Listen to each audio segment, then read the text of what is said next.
Shalom, salam sejahtera dalam kasih Tuhan kita Yesus Kristus. Puji nama Tuhan, kita butuh akan firman Tuhan di dalam kehidupan kita, pribadi lepas pribadi. Dan firman Tuhan pada malam hari ini terambil di dalam Lukas 17. Lukas 17 ayat yang ke 26 sampai ayat yang ke-32. Lukas 17 ayat yang ke-26 sampai ayat yang ke-32. Kita akan baca bersama-sama Lukas 17 ayat yang ke-26 sampai ayat yang ke-32. 1, 2, 3. Dan sama seperti terjadi pada zaman Nuh, demikian pula lah halnya kelak pada hari-hari anak manusia. Mereka makan dan minum, mereka kawin dan dikawinkan, sampai kepada hari Nuh masuk ke dalam bahtera. Lalu datanglah air bah dan membinasakan mereka semua.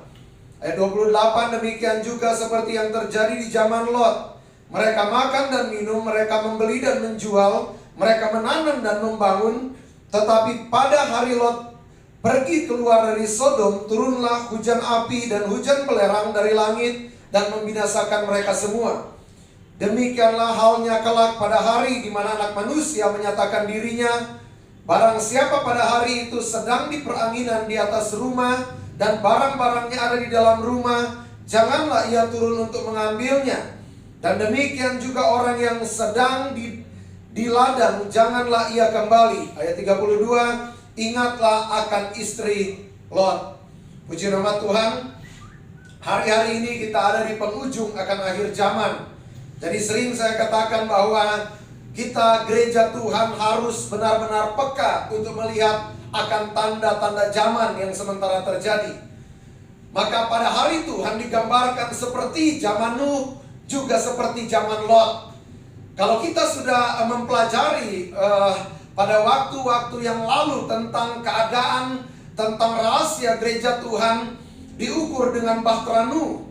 Tetapi pada saat ini kita akan melihat apa yang terjadi di zaman di mana Lot itu dibawa keluar dari Sodom dan Gomora, dan api itu turun, belerang itu turun membakar Sodom dan Gomora.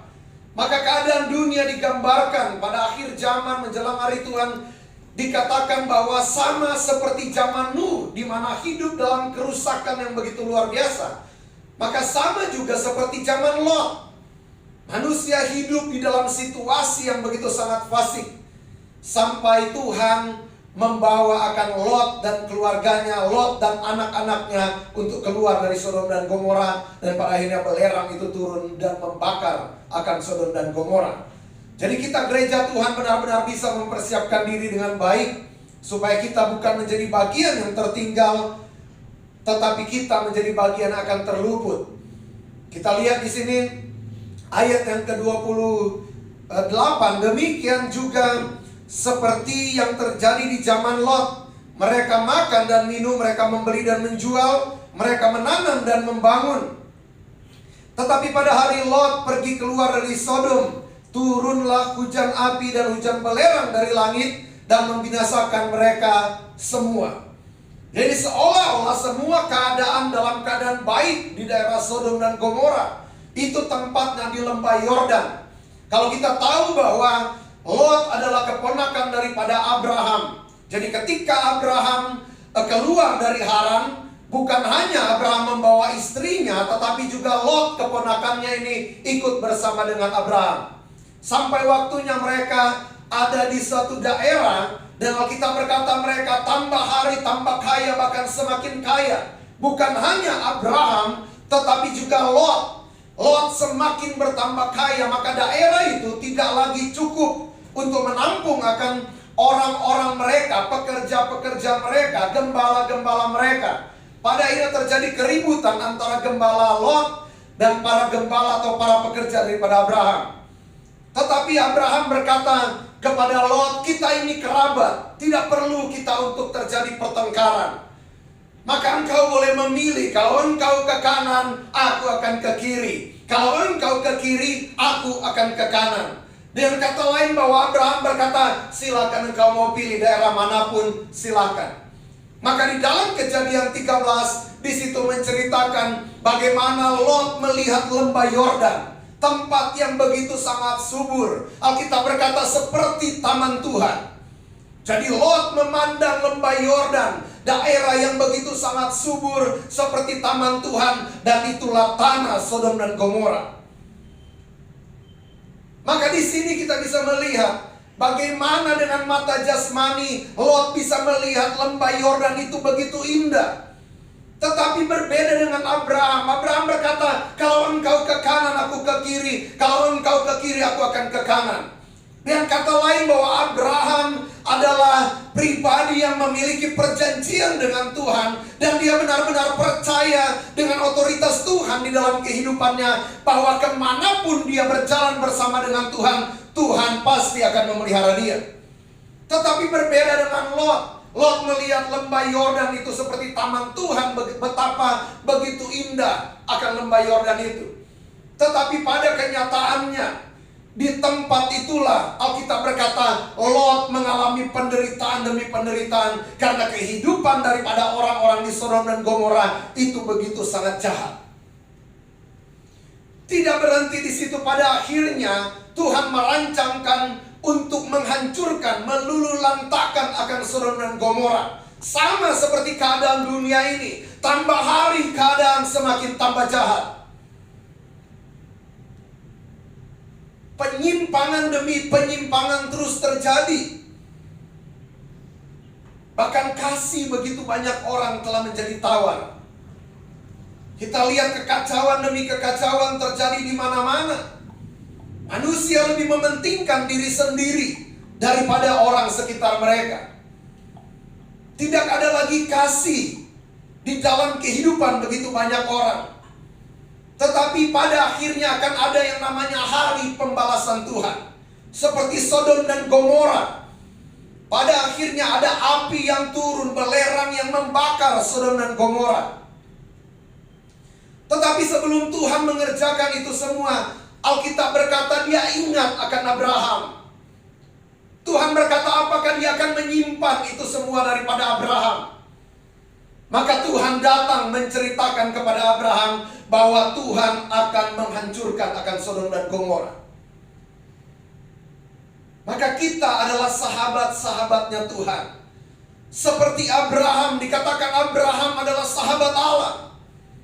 Betapa dia bergaul karib dengan Tuhan. Maka segala sesuatu yang akan terjadi, Tuhan ceritakan kepada Abraham bahwa Sodom dan Gomora akan dihancurkan. Alkitab berkata supaya itu menjadi peringatan kepada keturunan daripada Abraham yang menjadi pemilik daripada janji Tuhan. Bahkan kita lihat bagaimana Abraham berkata, dia sadar bahwa dia hanyalah debu dan abu, tetapi dia datang untuk negosiasi dengan Tuhan. Abraham berkata, kalau ada 50 orang benar, apakah Tuhan akan tetap menjatuhkan malapetaka atas Sodom dan Gomora? Tuhan bilang enggak. Abraham maju, kalau ada 40, kalau ada 30, kalau ada 10. Tuhan bilang enggak. Padahal Tuhan tahu bahwa yang akan diselamatkan di Sodom dan Gomora itu cuma keluarga Lot saja. Tetapi Tuhan mau, karena Tuhan suka kita sebagai sahabatnya. Kita boleh datang untuk datang kepada Tuhan dan bercakap-cakap dengan Tuhan. Tuhan rindu kita sebagai sahabat supaya kita boleh datang menceritakan apapun kepada Tuhan.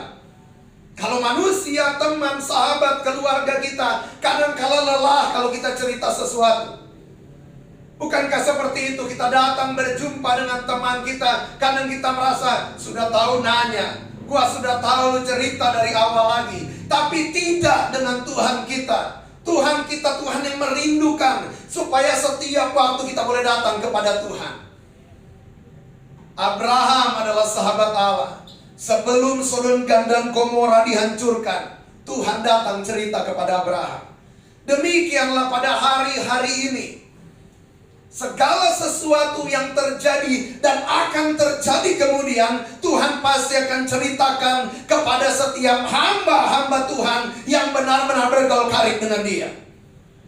Orang dunia bertanya-tanya apa yang akan terjadi ke depan. Tetapi setiap orang-orang yang bergaul karib dengan Tuhan tidak akan pernah takut. Karena Tuhan pasti telah menceritakan. Sekalipun yang Tuhan ceritakan contohnya bahwa akan ada kengerian yang lebih besar daripada hanya sekedar virus yang terjadi hari ini. Tetapi orang yang bergaul karib dengan Tuhan, ketika diceritakan bahwa ada kengerian yang lebih besar, tidak ada ketakutan di dalamnya. Karena dia tahu yang menceritakan kepada dia adalah pribadi yang akan berjalan mendampingi akan perjalanan kehidupannya kemanapun dia ada dan dia berada. Luar biasa Tuhan kita. Tidak berhenti di sana. Tuhan mengirim 2 malaikatnya untuk datang di tanah Sodom dan Gomora, untuk menyelamatkan akan Lot dan keluarganya. Kita berkata ketika 2 malaikat ini ada di daerah Sodom dan Gomora, pada akhirnya mereka ada di rumah daripada Lot, menceritakan bahwa Sodom dan Gomora akan dihancurkan. Di dalam Kejadian 19, 1 ayat kita akan bacakan.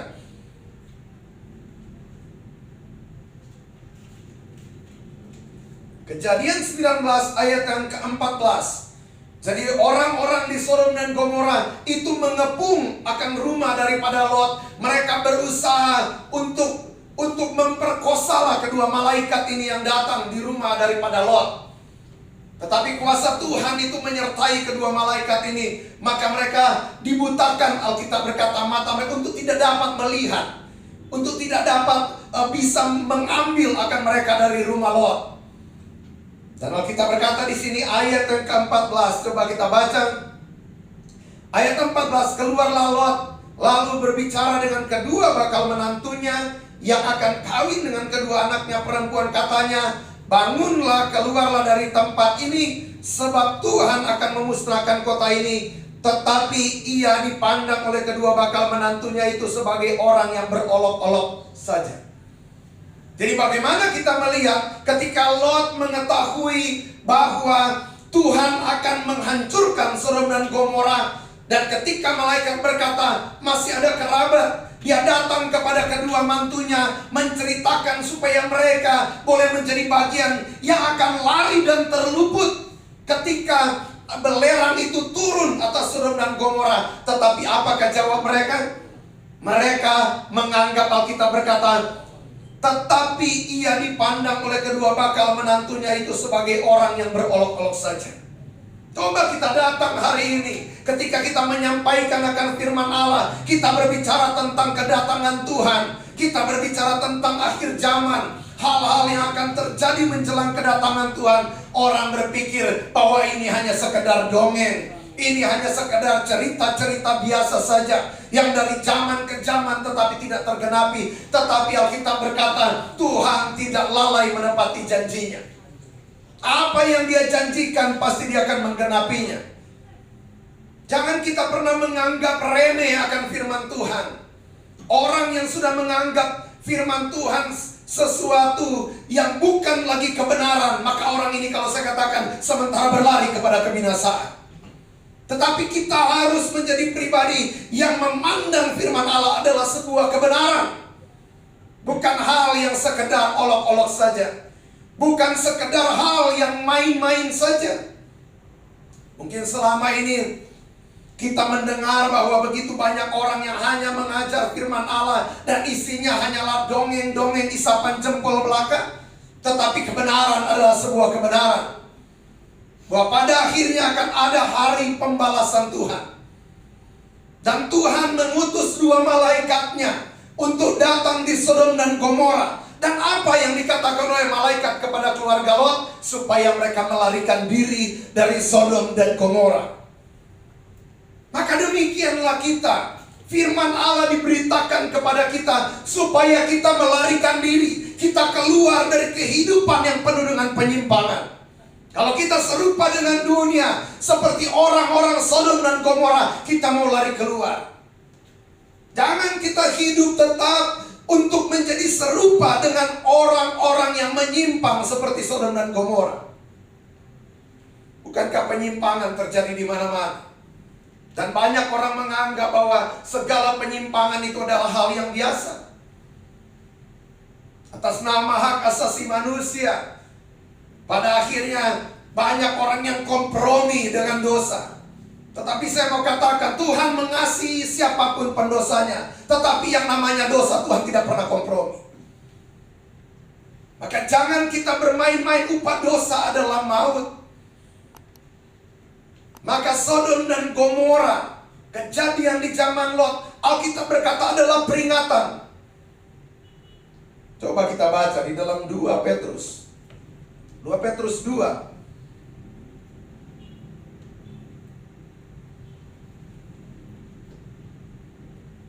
Coba ayat yang ke-5 sampai ayat yang ke-8. 2 Petrus 2 ayat yang ke-5 sampai ayat yang ke-8. Dan jikalau Allah tidak menyayangkan dunia purba, tetapi hanya menyelamatkan Nuh, pemberita kebenaran itu dengan 7 orang lain, ketika ia mendatangkan air bah atas dunia orang-orang yang fasik.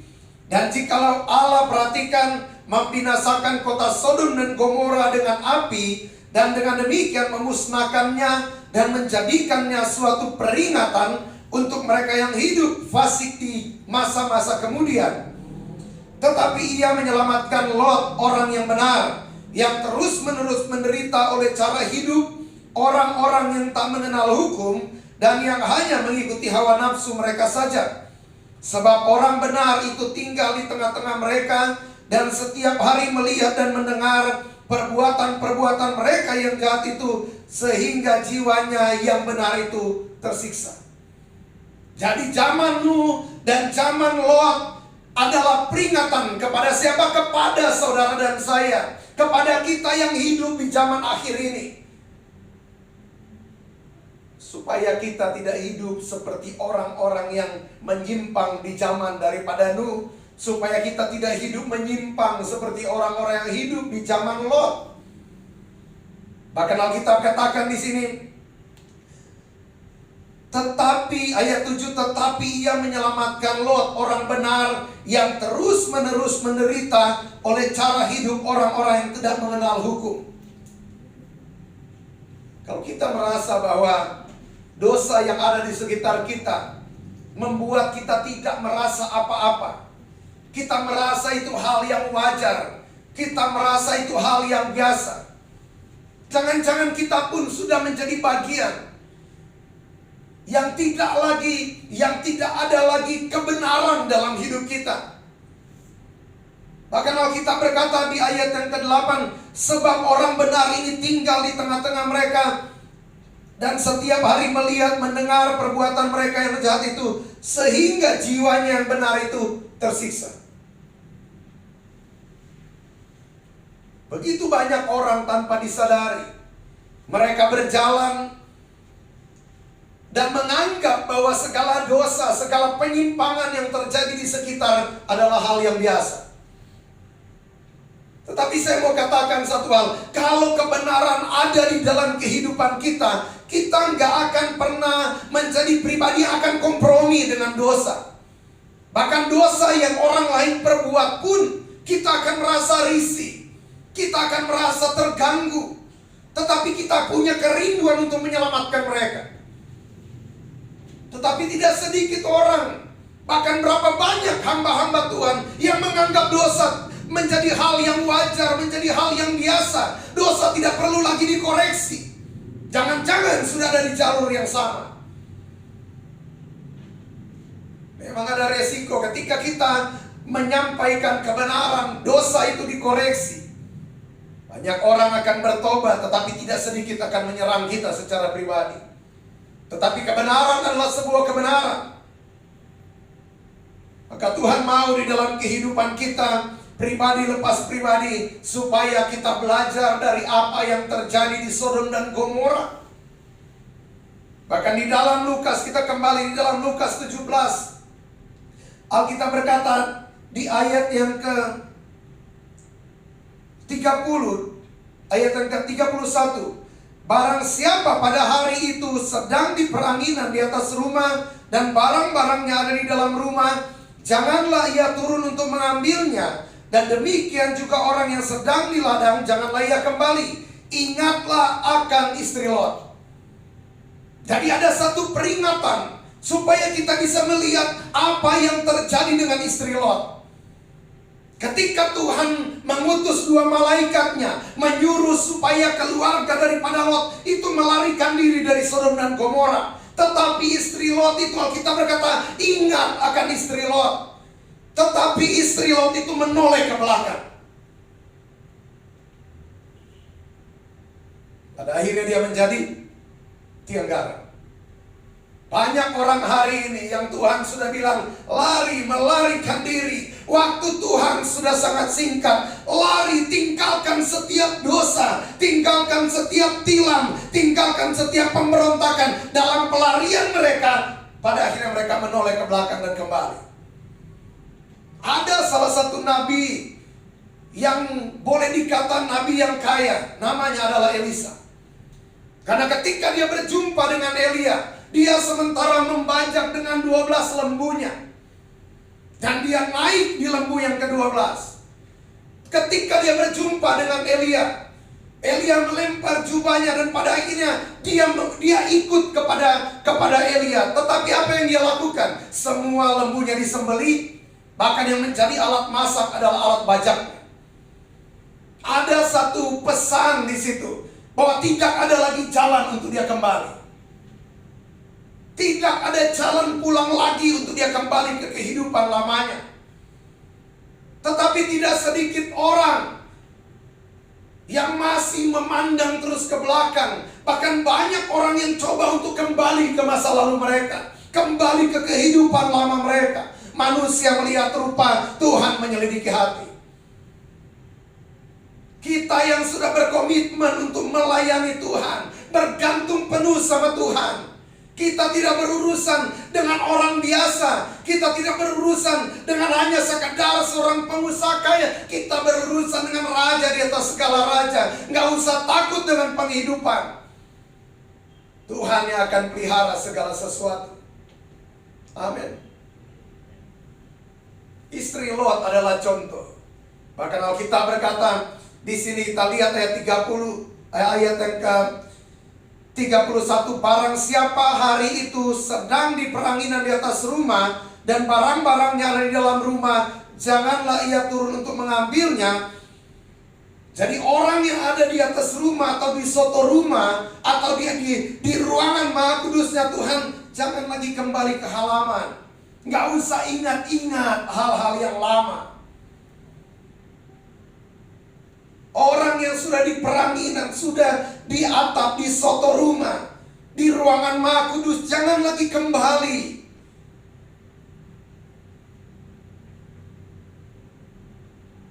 Bahkan Alkitab katakan, ayat di sini dikatakan, dan demikian juga orang yang sedang di ladang, janganlah ia kembali. Kita yang telah pergi, Alkitab berkata, pergi, jadikanlah semua bangsa muridku. Tuhan mau kita pergi, tinggalkan hidup lama kita. Maka ketika kita pergi, kita akan menjadi suratan yang terbuka. Tidak lagi ada sisa-sisa gambar-gambar masa lalu yang rusak dalam hidup kita. Tetapi kita benar-benar datang di tempat dimanapun, di sana orang akan mengalami perjumpaan dengan Tuhan. Lewat siapa? Lewat kita. Kita akan menjadi orang yang penuh kasih, melayani dengan tulus, melayani dengan kemurnian, melayani dengan kesetiaan. Tuhanlah yang menjadi jaminan di dalam kehidupan kita pribadi lepas pribadi. Orang yang sudah di ladang gak usah kembali lagi. Sekali kita berkomitmen dengan Tuhan untuk ada di ladang Tuhan, maju terus. Maka tadi saya katakan Elisa adalah contoh. Dan bagaimana Tuhan pakai Elisa secara luar biasa.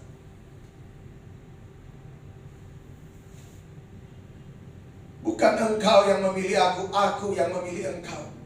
Dan menetapkan kamu supaya kamu pergi dan menghasilkan buah. Abraham pergi meninggalkan Haran. Kita harus pergi, tinggalkan hidup lama kita. Dan ketika pun kita telah pergi, jangan lagi kita lihat keindahan lembah Yordan, keindahan daripada dunia, kenikmatan daripada dunia. Itu semua akan dibinasakan. Dan kalau kita tinggal di sana, kita pun akan binasa bersama-sama dengan dunia ini. Kita yang sudah berlari, kita harus semakin berlari, semakin cepat. Karena lewat tanda-tanda ini peringatan Tuhan buat kita. Karena sebelum hari Tuhan, Tuhan akan peringatkan bahwa akan ada kelaparan, gempa bumi, penyesatan, penyakit sampar, gelora laut, tsunami. Begitu banyak hal yang akan terjadi. Waktunya kita bergegas untuk lari. Kalau selama ini kita, rohani kita seperti orang buta yang meraba-raba, waktunya kita bangkit. Waktunya izinkan roh Tuhan penuh dalam hidup kita, supaya kita menjadi orang yang melihat, tahu arah mana yang harus kita tempuh. Kalau kita mengalami kelumpuhan secara rohani, izinkan roh Tuhan untuk memberikan kekuatan dalam hidup kita, supaya kita kuat untuk berlari. Semakin hari kita akan semakin kuat. Orang yang menanti-nantikan Tuhan akan mendapat kekuatan yang baru. Kita sementara menantikan kedatangan Tuhan. Kita bukan anak-anak kegelapan, kita adalah anak-anak terang. Yang segala sesuatu nampak di dalam kehidupan kita. Kita nggak takut karena kita melihat Tuhan. Orang takut karena mereka melihat apa yang terjadi di dunia ini. Kita punya Tuhan yang tidak melepaskan kita. Dia adalah gembala yang baik. Gembala yang memberikan nyawanya bagi domba-dombanya. Gembala yang menggembalakan kita siang dan malam. Gembala yang tidak berubah dalam hidup kita. Kita yang berubah setia di hadapan Tuhan. Tuhan tidak pernah berubah. Kesetiaannya terbukti. Jadi zaman Lot adalah peringatan buat kita yang hidup di zaman akhir ini, bahwa segala sesuatu pasti akan terjadi, cepat atau lambat. Hari pembalasan Tuhan itu pasti akan terjadi. Pakaian pesta akan diganti dengan kain kabung, tapi kain kabung akan diganti dengan pakaian pesta. Itu adalah firman Allah. Jadi mari kita untuk introspeksi diri, kita periksa hidup kita hari ini. Sudahkah kita menjadi pribadi yang benar-benar bergaul karib dengan Tuhan seperti Abraham? Adakah kita menjadi pribadi yang benar-benar telah pergi meninggalkan hidup lama kita? Kalau saudara baca di 2 Petrus 2, di situ ayat-ayat selanjutnya, di situ berbicara tentang apa? Babi kembali ke kubangan, anjing kembali kepada muntahnya. Seperti istri Lot, dia menoleh ke belakang. Terlalu nikmat kehidupan Sodom dan Gomora. Maka dunia ini kadang-kala menjadi tempat yang nikmat buat begitu banyak orang. Tetapi ingat, semua pada akhirnya akan dibinasakan. Persahabatan dengan dunia menjadikan kita musuh Allah. Orang yang bersahabat dengan dunia pasti akan binasa bersama-sama dengan dunia ini. Tapi orang yang bersahabat dengan Tuhan pasti akan ada bersama-sama dengan Tuhan untuk selama-lamanya. Kemarin saya katakan bahwa keadaan hari ini masih termasuk nyaman. Kita punya uang, kita bisa pesan makanan. Dari rumah kita bisa tetap terpelihara. Sebagian orang masih bekerja. Tetapi ada masa yang lebih berat, yang lebih mengerikan, di mana Alkitab berkata orang yang tidak memiliki tanda binatang itu tidak dapat membeli dan menjual. Dan hari itu akan tiba. Kita punya uang, tapi kalau kita tidak punya tanda binatang itu, atau tanda 666 ini, kita nggak dapat membeli dan menjual. Tapi kalau kita terima tanda binatang ini, maka kita akan siap dicampakkan ke dalam perapian. Dan hari itu akan tiba. Semua sementara ke arah sana. Sementara mengerucut ke arah sana. Maka hari ini kita harus mempersiapkan diri. Melarikan diri dari kehidupan yang menyimpang seperti Sodom dan Gomora. Tinggalkan segala hal yang tidak berkenan di hadapan Tuhan. Naik ke atas gunung kudus Tuhan. Di sana kita akan dibentuk, di sana kita akan diajar, di sana kita akan diperlengkapi. Kita dan seisi rumah kita akan terluput.